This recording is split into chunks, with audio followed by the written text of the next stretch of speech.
everyone. Welcome to King's Quest 7. My name is Anna Mardal. And today we're going to do Chapter 6. But before we do Chapter 6, we have to talk about the King's Quest series just a little bit. So, King's Quest 7 is the 7th game in the series, obviously. And it's a series that centers around the royal family of Daventry that Rosella and Valenice are a part of. And it's a little frustrating that the game doesn't talk about their backstory just a little bit more, because you spend literally the whole game not having their backstory be relevant, and then all of a sudden it slams into relevance in Chapter 6. So if I were to just fling us into Chapter 6, we'd get an ending where everyone was going, huh, what, huh? So we're going to talk about the backstory of Rosella just a little bit before we get in. I actually made an error earlier, and probably everyone's corrected me on this already. I said that Valenice's separation from Rosella would be particularly sharp because Rosella was kidnapped from her parents as a child, and I was actually getting her mixed up with Alexander, her brother. So let's talk about all of that. The King's Quest games revolve around King Graham and his wife, Queen Valenice, who we've been playing as, and their two children, Prince Alexander and Princess Rosella. Prince Alexander was kidnapped as a baby, and Rosella grew up without him. And, there were several games along the way involving these events in their lives. Eventually, Rosella had a game of her own called King's Quest IV. And King's Quest IV is about as different from this game as night and day. King's Quest VII is very deliberately simplified. It's made so a child could play it. All the puzzles are very simple, point and click. Click on the shiny thing when the cursor gets shiny. The only really hard puzzle, in my opinion, that would be hard for a child would be the music puzzle, because it does require you to be able to play notes and to also to recognize that that's what you're supposed to do there. Whereas King's Quest IV is an old school text parser game. It's you've got to be able to type in exactly what the computer is expecting. It's unwinnable in parts. It's very, very, just extremely hard. I don't think anyone has ever completed King's Quest IV without following some kind of guide. It's notoriously difficult. So to expect people who are playing this to have played that seems unlikely. Unreasonable, I would say. But so in King's Quest IV, which we now have to talk about, King Graham became very, very ill. And a fairy advised Rosella that there was a fruit that could save her father. But in order to obtain that fruit and save her father, she had to go deal with an evil witch and do various tasks for the evil witch and eventually thwart the evil witch, and it was a whole thing. There was a game. But the evil witch had a son named Edgar. And Edgar is complicated in the King's Quest lore. So I'm actually just going to read from the King's Quest Omnipedia some highlights that are important. Edgar was born the son of Oberon and Titania, king and queen of the fairies. When he was just a baby, an evil fairy named Lolotte was cast from Etheria for treachery and wicked deeds. She was so furious that she concocted a scheme to steal the baby prince from his home. Oberon and Titania searched the world for their baby, but finally had to give up and turn their attentions back to their kingdom. They thought their only son was dead. Lolotte took the young baby to Tamir, where she transformed him into a green hunchback and raised him as her son. He grew up believing he was born deformed, short, stooped, and ugly.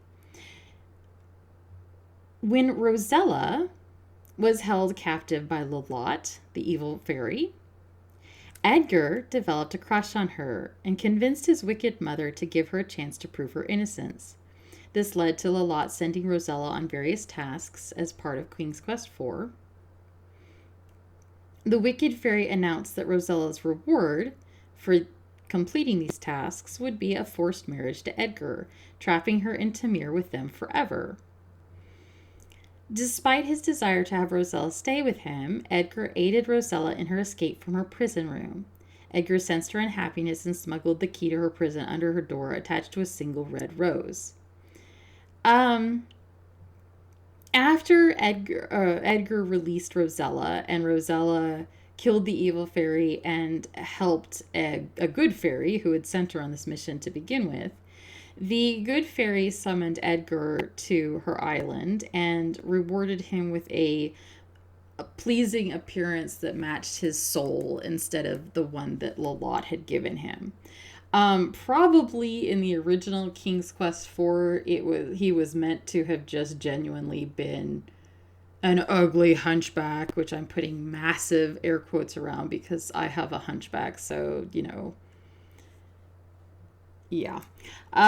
So probably the idea was that he was genuinely born ugly and Genestra was giving him a beautiful appearance to match his soul.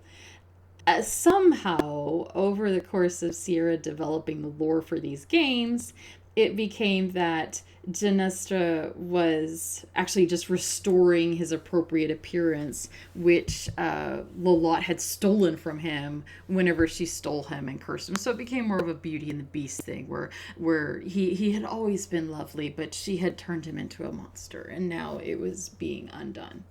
So in that time, between King's Quest IV and King's Quest VII. Oh, and so whenever Genestra made Edgar gorgeous, Rosella was like, wow.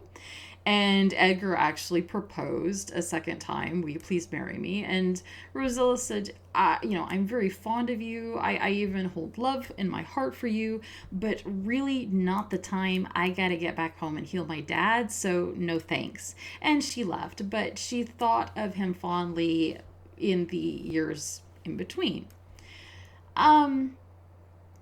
It might have been useful to mention that in the intro to this game, because in the intro to this game, she just says that she's not interested in getting married, she hasn't met the right person, she still has adventures that she wants to pursue.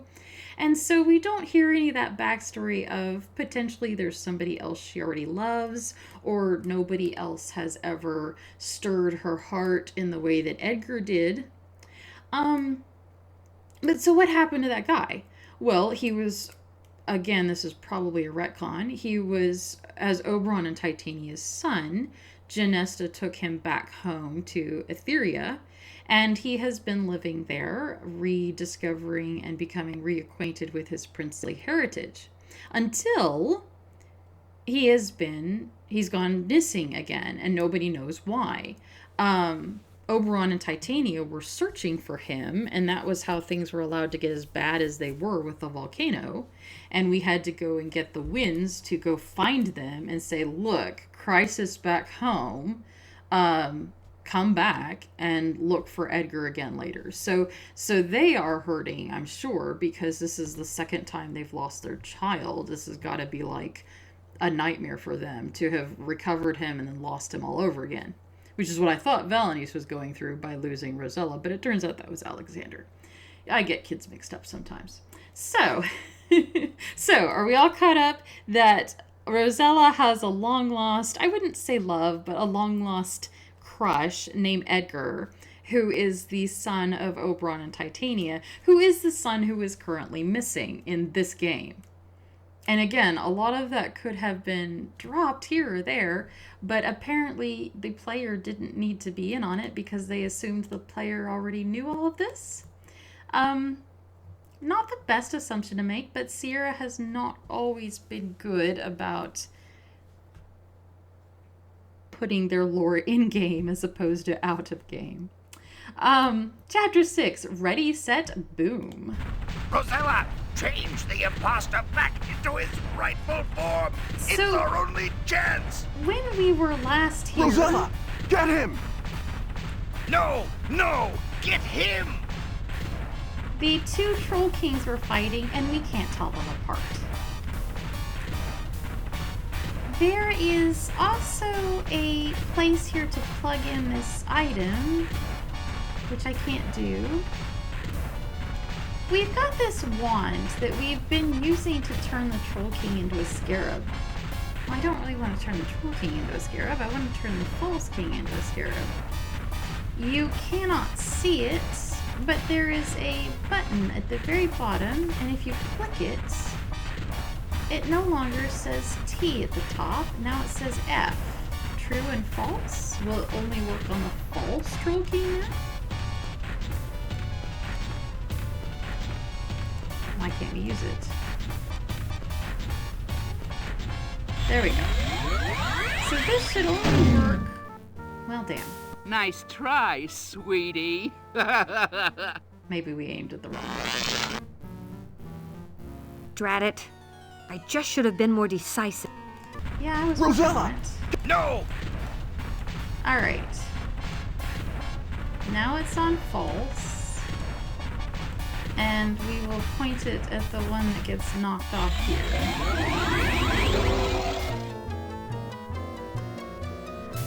Well, he's a handsome man. Edgar? Edgar? You, the son of Oberon and Titania? What are you doing here? Rosella, where are we? What's going on?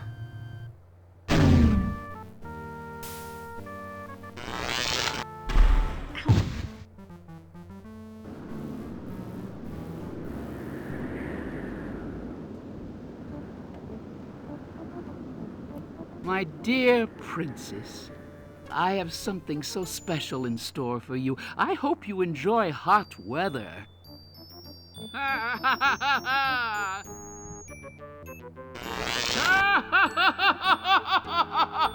that could have gone better.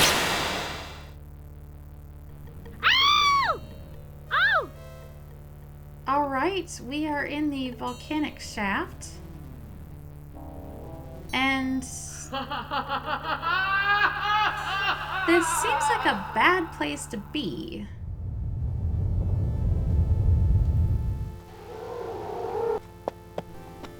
Come, my lady.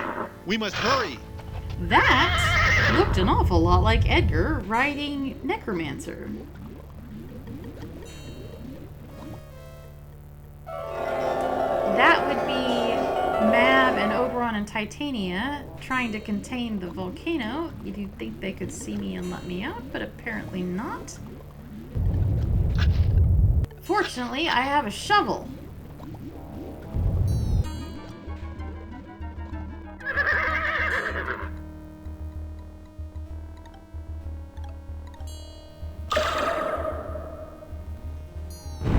That was the entrance to the underground.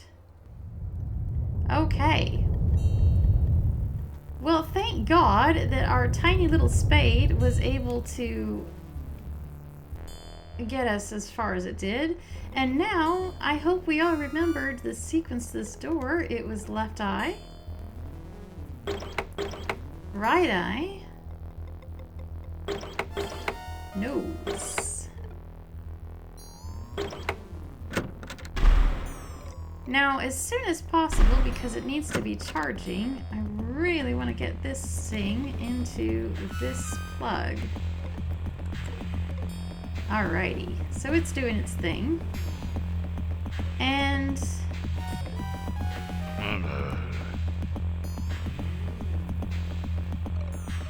I think it's done, so we'll go ahead and take it. Does it think it's done? I hope I did that right. And if you remember, flowers under the nose will wake a troll.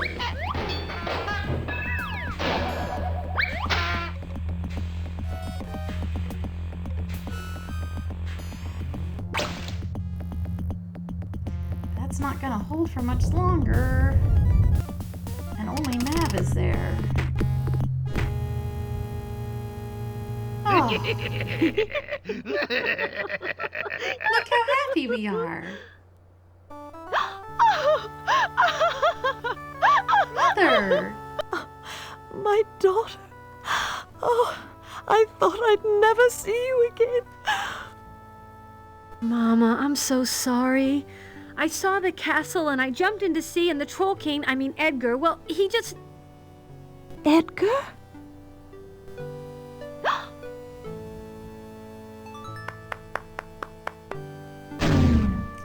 And they're both beautiful, so, I mean...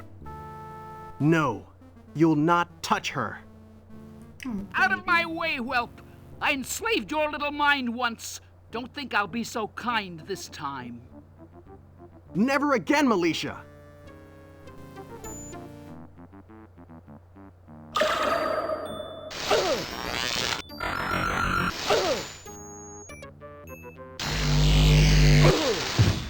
Edgar! So, real quick...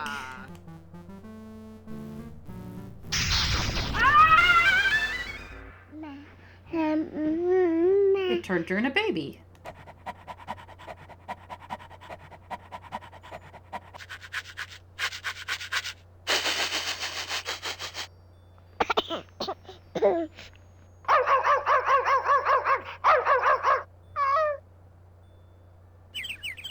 Edgar is dead.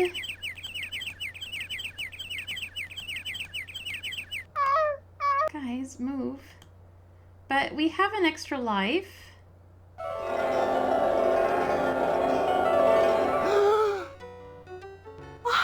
I thought we'd never see you again.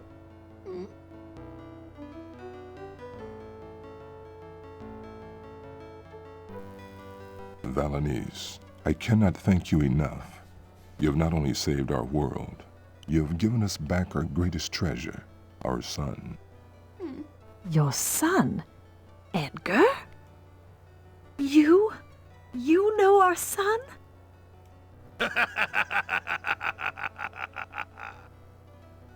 Well, you see, I was love the stolen Troll as a Kings. baby by an evil fairy named Lolotte. She twisted my body and tried to twist my mind, but somehow I knew I was not her son. Then Rosella appeared. I knew she was special. She released me from my slavery to Lolotte, and I went home to Etheria. We were so happy. The whole kingdom was overjoyed. We held a ball in our son's honor, and... Our boy vanished from the gardens on the night of the party. We were crushed. We set off to search for him immediately. Now I know it was all part of Malicia's evil plot.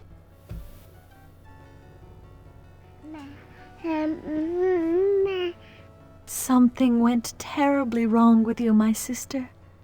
Let us start over again, shall we?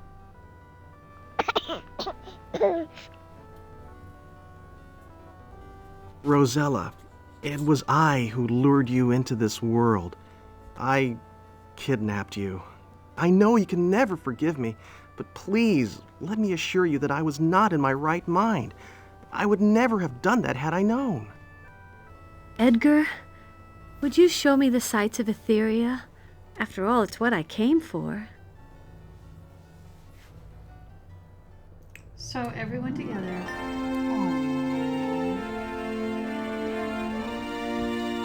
So,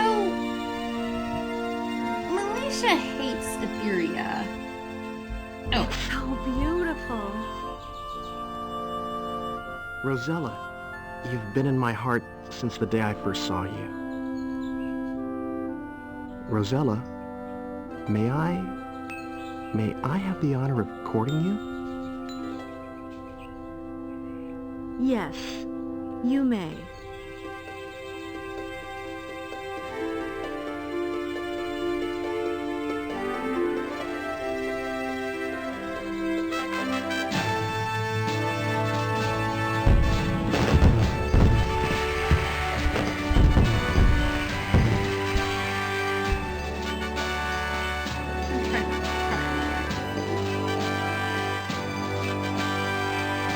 I actually really do like that it wasn't a marriage proposal, but does he have the right to basically date her? Which I think fits really well with the fact that she really was not ready to get married. And so the game didn't end with, oh, turns out she just needed the right handsome guy. She needs time, and so, you know, he's honoring that. I appreciate that. That was cool. That was kind of a big deal in the 90s to end it with a courting instead of marriage. It was like the, you know, Tangled did that later, Disney-wise. Grow up, young lady, that's what they all say. It's time to settle down, put childish things away. Aren't you happy, thrilled, delighted? You're going to be a bride. Yes, I'm so excited. I want to run and hide. I want to go to a land beyond dreams, where everything's new, not really what it seems. And The three-headed plant. Oh, they were the same guy. I'll find that magic land, a land beyond dreams. So, anyway, special thanks to Mom. So, apparently the game just decided to plop us out, and I'm not going to chat while you guys have to stare at my ugly desktop. So, we'll come back to that here, and I'll just have to clip that out. So a lot is not really answered in the finale. And like I said, if you had no knowledge of Rosella, like I had none going into this game, that ending is just, what? Who the heck is Lalot? Was that in this game? Was that Melisha under a different name? You know what? No. Lalot was a completely different person in a completely different game. And that was an attempt to try to cram in with a crowbar all the backstory that probably should have been sprinkled throughout the game, but okay, didn't do that. Better luck next time. So I don't know why Lalot stole Oberon and Titania's kid. Because I'm not sure if he was Oberon and Titania's kid in King's Quest IV. I think that was a retcon. If somebody else knows better than me in the comments, then by all means have at it. But I think that was something that was added later to kind of, you know, oh yeah, sure. Because otherwise you kind of have a what happened to the mouse scenario, right? Where Genesta makes him pretty and Rosella's like, thanks, but no thanks. And then he's just, what happens to him? What do we do with him? Where does he go? You know, we just killed his mom, the witch. So, oh, okay, well, he was actually kidnapped, and he's the son of a king and queen in his own right, and he goes back home. Oh, okay, cool. So you don't have an orphaned pretty guy just wandering around aimlessly without anything to do. He has a kingdom to go back to. Very nice, very, very uncomplicated. But so Melisha had a grudge against Titania and Oberon and against Etheria in general. So that in itself is a good enough reason to kidnap Edgar, because it causes mischief, it hurts people, all that good stuff.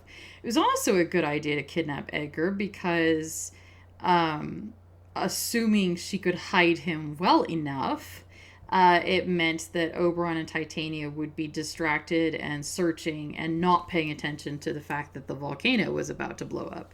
So it helped her plans in that regard. She did need a body double for the Troll King because she really couldn't play the Troll King herself. She had other places to be and things to do, apparently, given how often we saw her popping around the game. So she needed a decoy to cast that on, an accomplice of some kind. And that accomplice might have needed some magic of his own in order to maintain that form and charade. I don't know. We don't know. That the game doesn't go into the mechanics of how the Troll King imitation worked. And it might have made sense to choose Edgar because his mind and powers were probably weakened from the years of horrific abuse that he had suffered under his initial first 18-year kidnapping. So basically, if you wanted if you needed someone with magical powers, if you needed someone from Fairyland, he was a good weakened target that would be easy to snare. And bonus points, it would keep his parents from noticing your nefarious schemes and from stopping them. So there were a lot of good reasons for Militia to kidnap Edgar. It since you never go into that in the game, it kind of seems a little random that, oh, the guy that we faced down in the confrontation just happens to be Rosella's old boyfriend. What are the odds of that? But it does kind of make sense because, like I said, it plays into her plans on several different levels. So that is the Princeless Bride.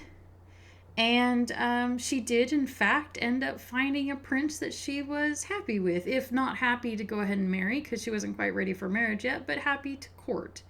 And like I said, that was pretty darn unusual and forward-thinking in the early 90s when this came out, because it kind of gives her a lot of agency in the romance to say, hey, I want to take this slow and figure things out as we go. And I think it works well as a abuse recovery story too, because, you know, I should think that both of them would want to take it slow in terms of Edgar's got a lot of stuff to work through, and considering that they were both essentially co-captives for a time, they've got some stuff to work through slowly so that they don't you know, potentially attach in ways that aren't conducive to their best possible mental health. So, just for many reasons, I like how the romance in this game is handled, except for the part where, like I said, if you'd just gone through without knowing who Edgar was, suddenly Rosella and Valenice are going, Edgar? Like they know him, and Titania's like, how do you know our son? And the Troll King, who knows none of this, has just got his chin on his fist with starry eyes, like, aw, this is so adorable. So, and I love him for it. I think the real Troll King is the unsung hero of this game, that it's impossible not to love him. He's determined. He's, you know, he works very well with Rosella. You know, Rosella shows up and it's not, who the heck are you? It's, okay, let's fix this. Let's go. Let's do it, you know. And they have this wonderful rapport and are friends. And, you know, you see them laughing with relief together after they've worked so hard. It's really cool to see a friendship, you know, blossom, and makes you hope that the kingdoms of Etheria and the Volcanic Underground and Daventry will all be able to cooperate well together in the future. And hey, the Bountiful Woods owes them quite a lot for bringing Ceres and Attis back from the brink of death. And the land of Ooga Booga, the Count Tepish and his wife will be very well disposed towards Daventry. So really, just all in all, in addition to saving the world and Rosella and everything else, we made several new political partners happy as well. So what could be better? That was King's Quest VII, and not a long game. I think each chapter was about an hour, except for chapter 6, which was about 30 minutes. So easy enough to complete in 5.5 hours, and I'm sure you could do it faster if you didn't stop and talk to everyone like we did. So not a long game, not a hard game, but a fun one, and one that I think had a lot of heart to it. It's got to say something for it, that it's a game that I kind of have an urge to replay every, 3 to 4 years. And I can't say that that's necessarily true for some of its text parsing predecessors. So it's got a lot of charm and heart to it, even if the graphics haven't aged super, super well. But so I like it. It's a good installment in the series, I think. And with that, I have run out of things to talk about. So this has been King's Quest VII. I am Anna Mardall, and I will see you in the next video. Bye-bye.